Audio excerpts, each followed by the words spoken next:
Louvado seja nosso Senhor Jesus Cristo. Nós vamos dar continuidade à nossa leitura do livro do Apocalipse de São João, nosso 18º encontro. Vamos trabalhar o livro do Apocalipse, o capítulo 5, do versículo 7º ao versículo 14º, 7 a 14. Ouçamos primeiro o nosso texto. De São João no Apocalipse, capítulo 5, versículo 7.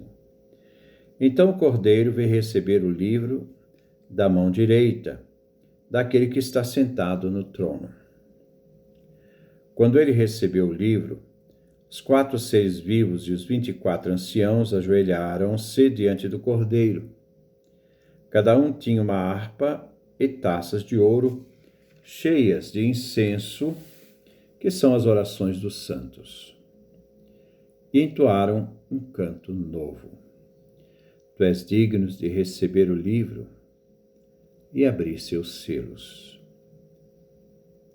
porque fostes imolado, e com teu sangue adquiriste para Deus homens de toda tribo, língua, povo e nação. Deles fizeste para o nosso Deus um reino de sacerdotes, e eles reinarão sobre a terra. Em minha visão, ouvi ainda o clamor de uma multidão de anjos em volta do trono, dos seres vivos e dos anciãos. Eram milhões e milhões e milhares de milhares que proclamavam em alta voz: o Cordeiro imolado é digno de receber o poder, a riqueza, a sabedoria, a força, a honra, a glória e o louvor. Nessa hora, todas as criaturas do céu, da terra, de debaixo da terra e do mar, todos os seres vivos proclamavam: o louvor, a honra, a glória e o poder pertence àquele que está sentado no trono e ao Cordeiro, pelos séculos dos séculos. Os 4 seres vivos diziam amém. E os anciãos se ajoelharam e adoraram.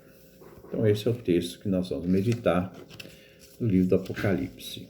Novamente, capítulo 5, do versículo 7º ao versículo 14.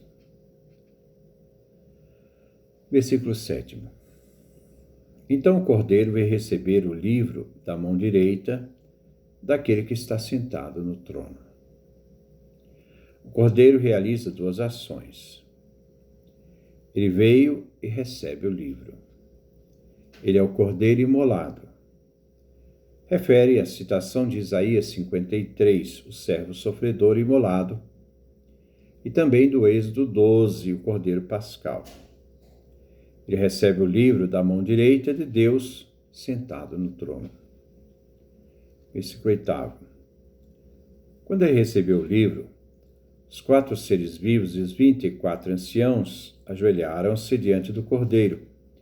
Cada um tinha uma harpa e taças de ouro, cheias de incenso, que são as orações dos santos. Vemos a movimentação na cena. O Cordeiro recebeu o livro. Diante do Cordeiro, com o livro já em suas mãos, vemos os 4 seres viventes com harpas e taças de ouro cheias de incenso, dispostos a louvar, com seu canto, seu valor infinito manifestado no sacrifício redentor do Cordeiro na cruz. O Cristo assume seu lugar no trono de Deus. Visto que a função dos seres viventes não é função sacerdotal, então se deve considerar que quem tinha as harpas e as taças com incenso eram os anciãos. Lembra a função dos levitas no templo. A harpa era um instrumento que se usava no Antigo Testamento para acompanhar o canto dos salmos. Na terra, os santos estão sofrendo e são desprezados, perseguidos. No entanto, suas orações são apresentadas diante de Deus em taças de ouro, cheias de incenso, que simboliza a oração dos santos.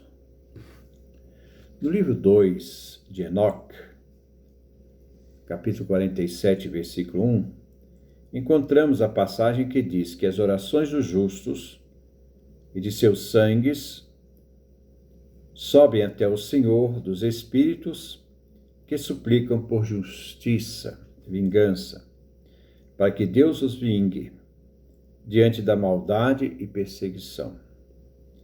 Esta função de apresentar as taças de ouro com incenso, isto é a oração dos santos, foi então entregue aos 24 anciãos, que trazem essas taças com incenso. Versículo 9.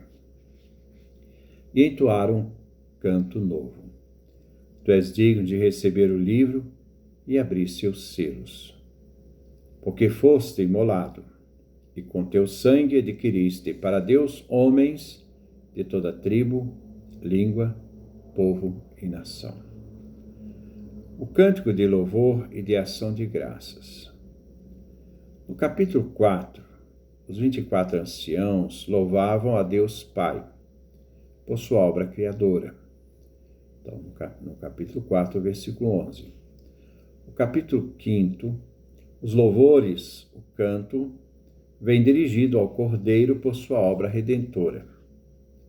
A expressão "sois digno" era, como já vimos, usada na aclamação da chegada do imperador romano.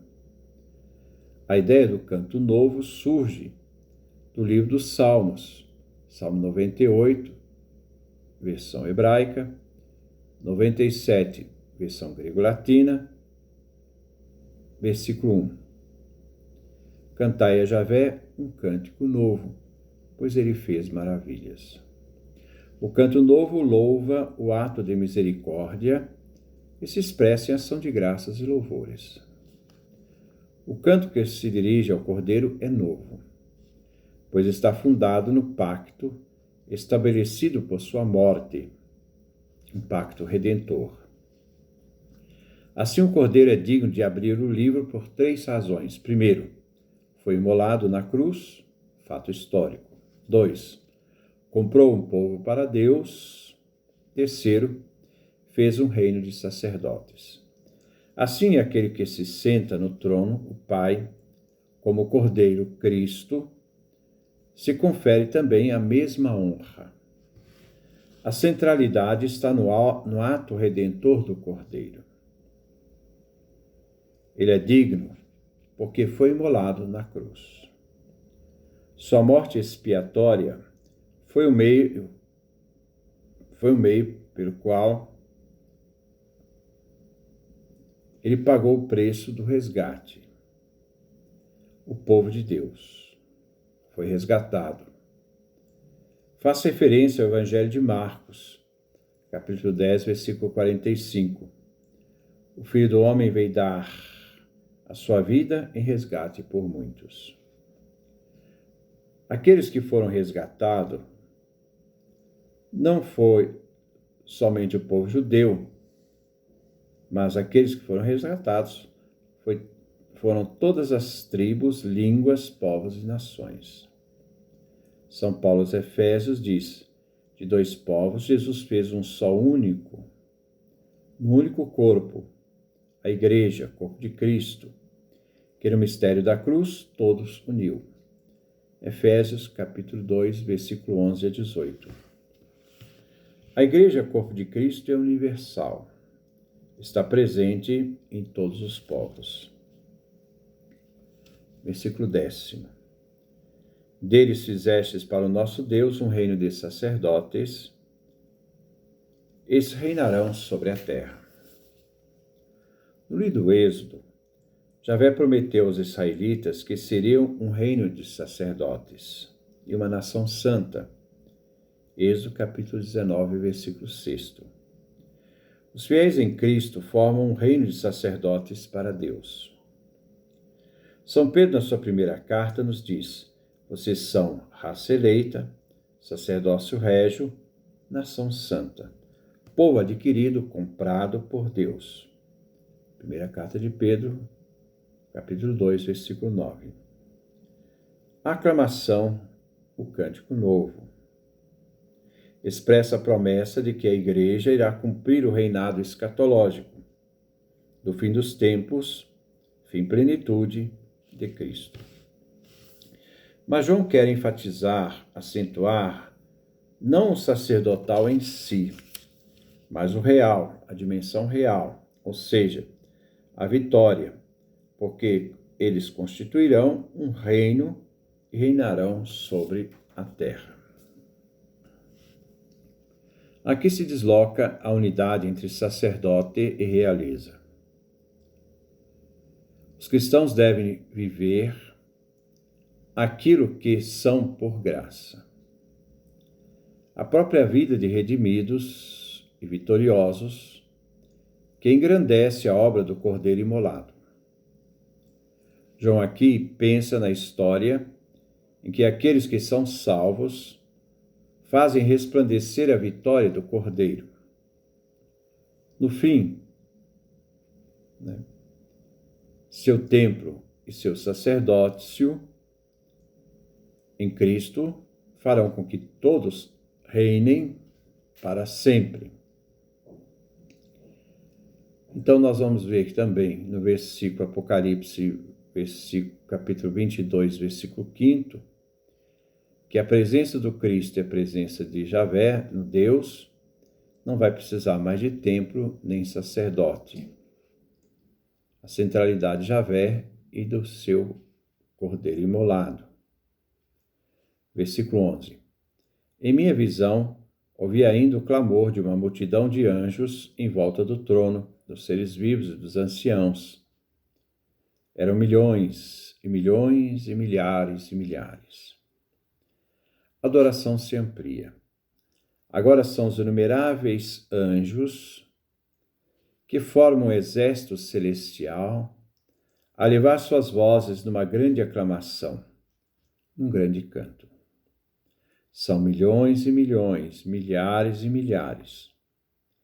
Não se deve entender como cálculo matemático, mas como simbolismo do Apocalipse que se refere a uma multidão incalculável. O que se diz é que os anjos são tão numerosos que o número estava fora da capacidade do cálculo humano. O contexto aqui é de Daniel, capítulo 7, versículo 10, que diz: um rio de fogo brotava da frente dele. Milhares e milhares o serviam e milhões estavam às suas ordens. Começou a sessão e os livros foram abertos. Versículo 12. Que proclamavam em alta voz: o Cordeiro imolado é digno de receber o poder, a riqueza, a sabedoria, a força, a honra, a glória e o louvor. Os anjos não se dirigem diretamente ao Cordeiro imolado. As 7 aclamações estão na terceira pessoa e é uma antífona ao hino da redenção dos anciãos. Confirmam a aclamação dos anciãos. O texto aqui nos recorda os primeiros versículos de oração de despedida de Davi no livro de Crônicas, capítulo 29, do versículo 10º ao versículo 19. O poder, a riqueza, a sabedoria, a fortaleza não representam benefícios que o Cordeiro receberá, mas são qualidades que ele já possui, são atributos, e que por isso ele é louvado. As 3 últimas, a honra, a glória e o louvor, se davam também ao imperador de Roma. No Novo Testamento, todos esses atributos se atribuem a Jesus e não jamais ao imperador. Versículo 13. Nessa hora, todas as criaturas do céu, da terra, de debaixo da terra e do mar, todos os seres vivos proclamaram o louvor, a honra, a glória e o poder. Pertence àquele que está sentado no trono e ao Cordeiro pelos séculos dos séculos. Nos versículos 9 e 10, os 4 seres viventes e os anciãos elevam suas vozes para louvar a obra redentora do Cordeiro. Nos versículos 11 e 12, um exército inumerável de anjos, eles louvam o Cordeiro. Então, no versículo 11 e 12, um exército inumerável de anjos louva ao Cordeiro. No versículo 13, toda a obra da criação faz seu louvor ao Pai, Deus, e ao Cordeiro. Todo mundo criado louva a obra redentora de Cristo, isto é, aqueles que estão no céu, na terra, no Sheol, no mar. Todas as criaturas, sem exceção, todos os seres vivos. Versículo 14. Os 4 seres vivos diziam amém. E os anciãos se ajoelharam e adoraram. Depois de toda a aclamação, os 4 seres vivos dizem amém à aclamação que foi feita àquele que está sentado no trono e também ao Cordeiro imolado. Quando os querubins dizem amém, os anciãos se prostram e ajoelham em adoração. O capítulo 5 revelou uma verdade central que fundamenta todo o livro do Apocalipse.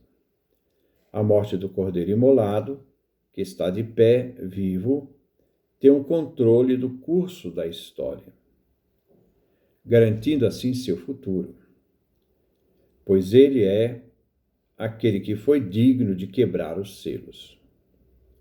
Assim, todo o céu, os anjos e toda a obra da criação fazem seu louvor à obra redentora do leão da tribo de Judá. O cerimonial celeste termina com um grande amém dos querubins e da prostração em adoração dos 24 anciãos. Então, uma grande manifestação no céu, uma grande celebração no céu, tendo em vista tudo aquilo que o Pai Eterno realizou por meio do Cordeiro imolado e o reconhecimento de tudo aquilo que o Pai realizou e tudo aquilo que o Cordeiro imolado também realizou, em nosso favor. Toda a criação é chamada a esse grande culto de louvor ao Pai Eterno, sentado no trono, e a seu Filho, o Cordeiro imolado. Que Deus nos dê a sua graça, a sua bênção, sua face resplandeça sobre nós.